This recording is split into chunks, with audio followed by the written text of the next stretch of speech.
தாயின் மணிக்கொடி சொல்லுது ஜெயஹிந்த். தாயகம் காத்திட தன்னலம் போக்கிட சொல்லுக ஜெயஹிந்த். வீரபாண்டிய கட்ட பொம்மை துணிவை நெஞ்சில் கொள்ளுங்கள். சுதந்திரத்தை வாங்கி தந்த தியாகிகளை போட்டிடுவோம். மூவண்ண கொடியேற்றி முதல் வணக்கம் சொல்லிடுவோம். என்னுடைய அன்பான உறவுகளான உங்கள் எல்லோருக்கும் வணக்கம்.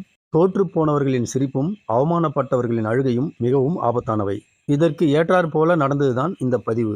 எனக்கு வேலைப்பளு காரணமாக பதிவு கொஞ்சம் தாமதமாயிடுச்சு. இருந்தாலும் நான் போகிற போக்கில் சில விஷயங்களை உங்களிடத்தில் கடத்திவிட்டு கடந்து போகணும்னு நினைக்கிறேன். கடந்த மாதம் ஆகஸ்ட் 15ஆம் தேதி நம்ம நாட்டோட 79வது சுதந்திர தினத்தை எங்க ஊர் மக்கள் அனைவரும் சேர்ந்து சிறப்பாக கொண்டாடினோம். நாங்களும் பல வருடங்களாக சுதந்திர தினம் கொண்டாடி வருகிறோம். ஆனாலும் இந்த வருடம் எப்போதும் இல்லாத ஒரு பெரும் மனநிறைவு எங்க ஊர் மக்களுக்கு. ஏன்னா நம்ம நாடு சுதந்திர தினம் அடைந்ததை விட எங்க ஊருக்கே இந்த வருஷம்தான் சுதந்திரம் கிடைத்ததாக நினைத்து எல்லோரும் ரொம்ப சந்தோஷமாக இருந்தாங்க. இதற்கு காரணம் ஒரே ஊர்ல சராசரி சாமானிய மனிதர்களை எல்லோரையும் ஏளனமாக பார்ப்பது, யாராவது பொதுவான சரியான கருத்துக்களை சொன்னா அதை கொஞ்சம் கூட ஏற்றுக்கொள்ளாத மனப்பக்குவம் கொண்டவர்கள் எல்லாமே நாங்க வச்சதுதான் சட்டம் என்ற மனநிலையில் வாழும் தற்குறி மனிதர்கள் யாரையும் நாங்க இந்த சுதந்திர தின விழாவுக்கு கூப்பிடல. இந்த தற்குறி மனிதர்களை பற்றி புரியணும்னா தானா சேர்ந்த கூட்டம் என்ற தலைப்புல சின்னதா ஒரு பதிவு இருக்கும். உங்களுக்கான ஓய்வு நேரங்கள்ல தயவு செய்து பாருங்க.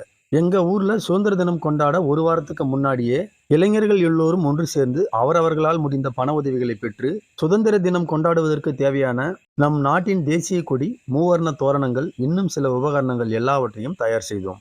ஆகஸ்ட் 15 அதிகாலையில வயது வித்தியாசம் பாராமல் ஊர் பெரியோர்கள், ஊர் பொதுமக்கள், இளைஞர்கள், சின்ன சின்ன பிள்ளைகள் அனைவரும் ஒன்று சேர்ந்து ஆளுக்கு ஒரு வேலையாக தெரு முழுவதும் பெருக்கி தண்ணீர் ஊற்றி கழுவி சுத்தம் செய்து சுதந்திர தினம் கொண்டாடுவதற்கான முன்னேற்பாடுகளை செய்து முடித்தோம். கொஞ்ச நேரத்துல சிறப்பு விருந்தினர்கள் வந்தவுடன் நம் நாட்டின் தேசிய கொடியை ஏற்றி அதற்கு மிகுந்த மரியாதை செலுத்தி சுதந்திர தினத்திற்கு வந்த விருந்தினர்கள் அனைவரையும் கௌரவப்படுத்தி நம் நாடு எப்படி சுதந்திரம் அடைந்தது என்பதை பற்றியும், சுதந்திரம் அடைய எத்தனை தலைவர்கள் பெரிதும் பாடுபட்டார்கள் என்பதை பற்றியும் சில உரைகளை நிகழ்த்தி விழாவிற்கு வந்திருந்த மாணவர்களை மகிழ்விக்கும் வகையில சில கல்வி உபகரணங்களை விருந்தினர்கள் கையால மாணவர்களுக்கு கொடுத்து நம் நாட்டின் 79வது சுதந்திர தின விழாவை எங்க ஊர் மக்கள் அனைவரும் ஒன்றாக சேர்ந்து நல்லபடியாக சந்தோஷமாக மன நிறைவாக செய்து முடிச்சோம் என்பதில் பெருமிதம் கொள்கிறோம்.